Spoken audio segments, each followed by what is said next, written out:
Thanks for joining me today. My name is Sarah and I work for New York State Parks at Shirley Chisholm State Park in Brooklyn. I'm excited to go over ways that you can engage your youngest learners outside. I know that everyone's homes have different access to the outdoors, so we're going to start with activities that can be done by just walking around your block. Then we'll look at activities that can be done in a courtyard outside an apartment building or a small patch of grass. And we'll finish with activities that can be done in the front yard or the backyard of a house.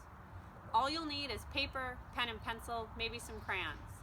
Everything else we'll find outside, as I show you, the adult, how to use your senses and ask key questions to engage your learner outside. Are you ready? So we're going to start with things that you can do around your block. That includes a color hunt, a pajama walk, and a night walk. Now, you can do these activities outside your apartment building or in your backyard, but they work nicely as a way of exploring the space around your block.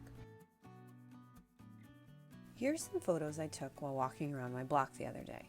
Take a moment and find 5 colors.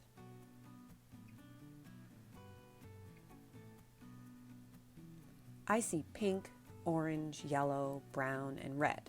Some of those colors in some unexpected places. Even though this is a great activity for kids, it also provides a nice mental break for adults. There are a few ways to do a color hunt. You can walk around and just look for one color. This will encourage your young learner to look at small details. You can work in color pairs. Find 2 red things, 2 blue things, 2 orange, etc.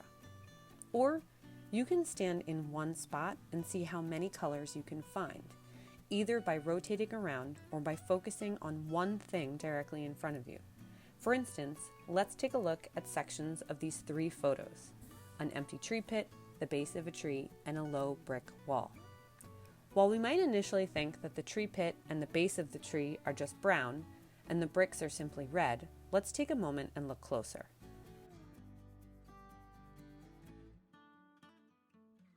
Did you see how the tree pit has bits of bark in it that are brown, tan, black, and gray? Or how the base of the tree isn't brown at all, but instead is different shades of gray, except for the places where the bark is missing. Those areas are almost a peach tan color. And then there's green from the lichen covering the tree. And while the bricks are red, they're mottled with darker spots and have lichen as well. Let's try again with these 3 pictures. Petals from a magnolia tree, small flowers on a tree, and a bush. Take a moment to see what colors you notice.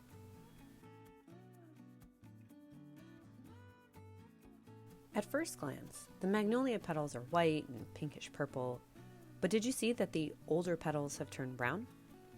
And the little flowers in the middle are white, and then they have these centers that are red, the stems are yellow and green, and the branches are brown. And the bush is my favorite. I've passed it a number of times, and I've never noticed the red leaves, until the day I was looking for colors. Lastly, I didn't take pictures of the homes on my block, but don't forget to look at buildings. Windows, doors, roofs, and siding and awnings are just a few places where you can find plenty of color. Time for a pajama walk. My kid loves going on a pajama walk. I'm going to quickly show you what we see and hear when we go out, and I've listed text that describes what we do.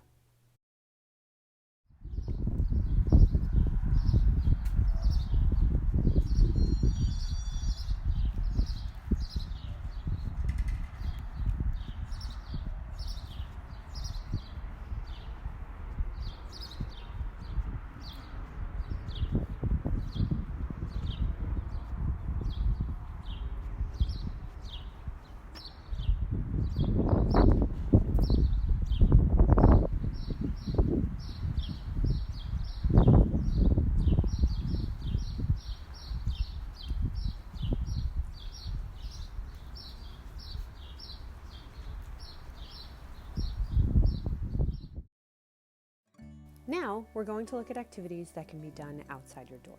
We'll cover leaf rubbings with some surprises, collecting objects and sorting them by size or into patterns, and a count to 5 activity. For leaf rubbings, you'll just need paper and crayons. I started with these 2 leaves I found.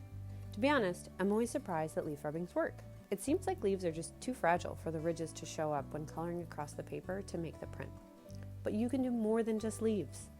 I did rubbings of my gutter spout, a footstool I have outside, a planter box, an old flower pot, and a metal table. Encourage your young learner to try different surfaces. Examine and feel the surface and try to guess what will show up in the print and then see what happens. A fun and simple activity is to collect objects, rocks, sticks, flowers, and leaves, or anything else you can find.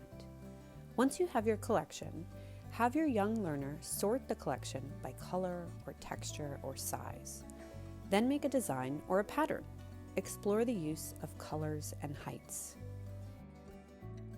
For the last activity in this section, ask your child to bring you one thing of whatever they'd like. Then ask for 2 items, but it has to be different. Then 3, then 4, then 5. A simple activity that requires kids to pay attention to similarities and differences. Now, on to our last category. And just because these activities work well with a bit more space, doesn't mean that you can't try them elsewhere. I'm going to go over an activity called Outdoor Alphabet, then talk about splitting a bud, and then look at how we can get close up with branches. For Outdoor Alphabet, you'll need paper and pen or pencil. Crayons are great too. On the paper, write out the 26 letters with room to draw pictures for each one. When I did this with my kid, we used an old calendar. This worked nicely because it already had boxes and the space for each drawing was small, so my kid didn't feel the need to spend a lot of time on each drawing. But if you need more space for your kid to draw, that's okay too. Once you're ready, start looking for things that start with each letter of the alphabet and draw what you find. If you're in a space that has access to a variety of buds, try taking a few to examine closely with your young learner. You can peel the layers apart by hand, or carefully use a knife to cut each bud in half. Explore how the outside and inside look similar and different. For our last activity, I've written out questions you can ask as you explore different branches with your young learner. And so you can see what you might be looking for, I have pictures of various branches and stems from my backyard. Also, since we can always ask our kids to hone their listening skills by hearing what's around them, I'm going to share 2 clips of audio from my backyard as well.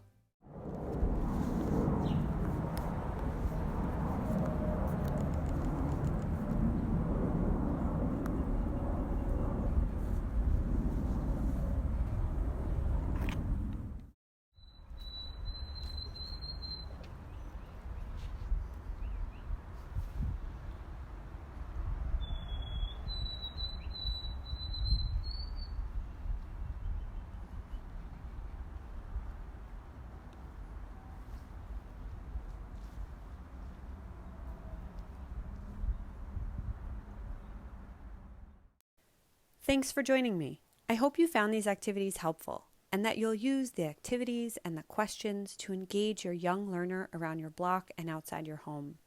If you have questions or if you'd like to learn more about the park or sign up for our emails, you can reach us at scspeducation@parks.ny.gov. Enjoy!